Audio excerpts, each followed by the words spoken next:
অভিশাপ দিয়েছি 7 দিনের মধ্যে আপনার তক্ষকভাবে ধ্বংস হয়ে মৃত্যু হবে। যেই না মৃত্যুর কথা শুনেছে অমনি উত্তরটা মৃত্যু করছে সিংহী বলে বলছে এর মৃত্যুর খবর শুনে মাথাটা খারাপ হয়ে গেল না তো? মহারাজ বসে বলছেন না না না আমার মাথা খারাপ হয়নি গো, আমার মাথা খারাপ হয়নি। এই সংসারে সবাই সব কিছু জানতে পারে, কিন্তু কেউ কি জানতে পারে যে পুত্র পরিজন মায়ার সংসার ত্যাগ করে আমি আমার ঘরে ফিরে যাব?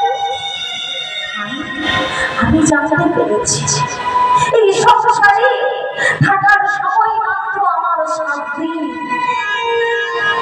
মনিধর, আমি যে অপরাধ করেছি সেই অপরাধের তো ক্ষমা আছে, সেই অপরাধের তো প্রায়শ্চিত্ত আছে।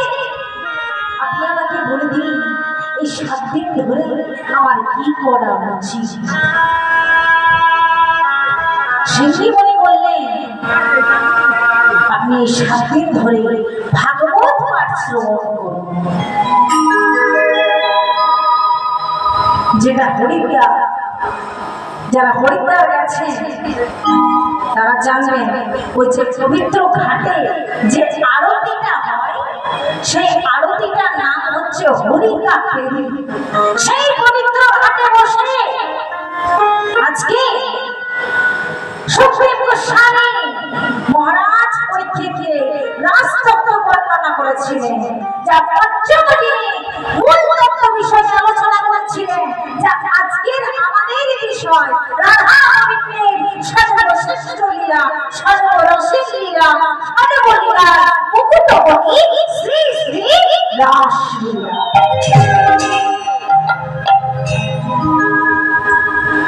হরে ভগবান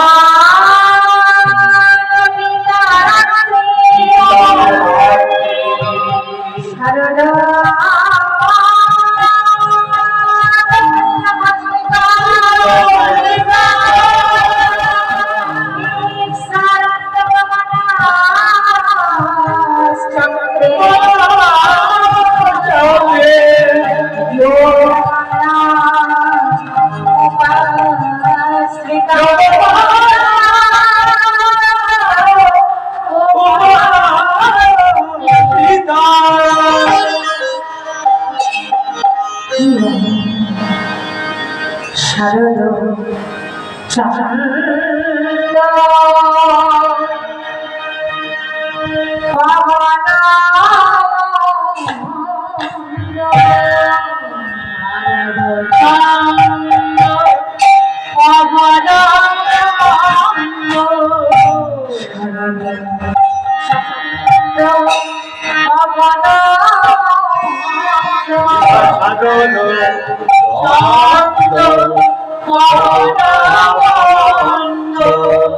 বিপিনে ভরা কুসুম গন্ধে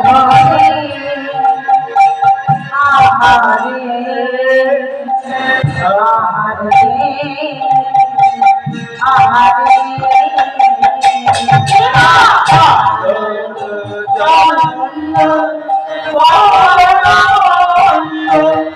বিপিনে ভরা কুসুম গন্ধে আহারে আহারে আহারে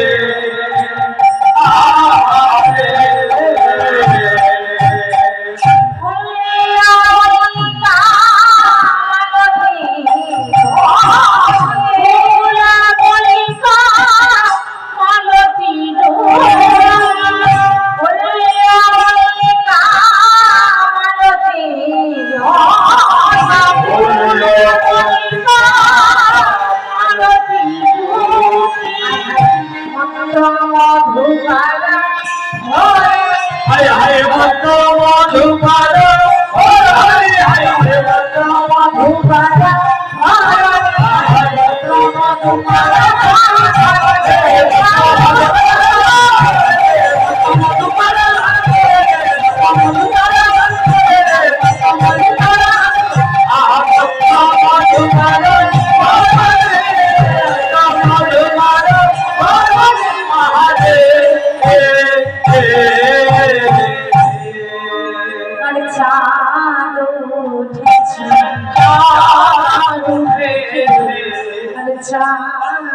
এবার চালু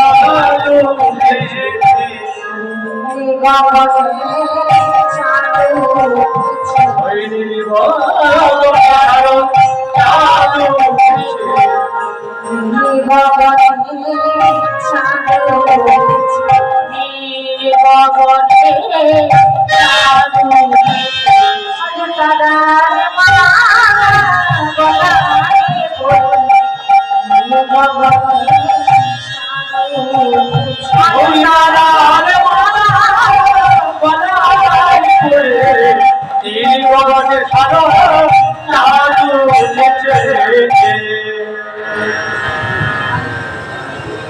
আজকে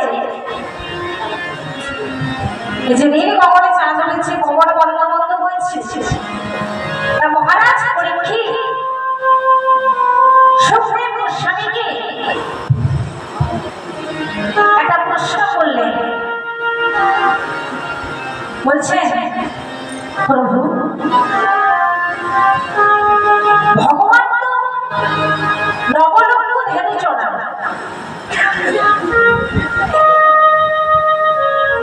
ভগবান তো নবলক্ষ ধেনু চড়া মানে 9 লাখ, তাই তো?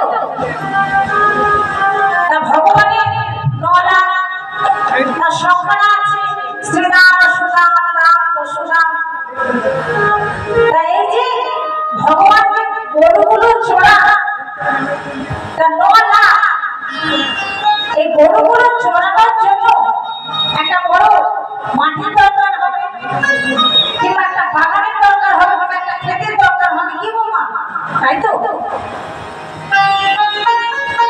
তা মহারাজ পরীক্ষিত সুখদেব গোস্বামীকে বললেন, প্রভু ভগবান যে গরুগুলো চড়া কোন বাগানে গরু চড়া, কোন বাগানে? সুখদেব গোস্বামী বলছেন, কোন বাগানে?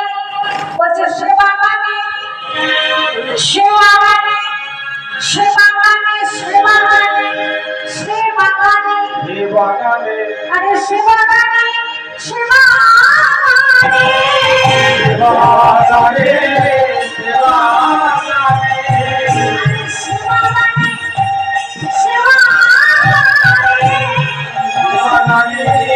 Shiva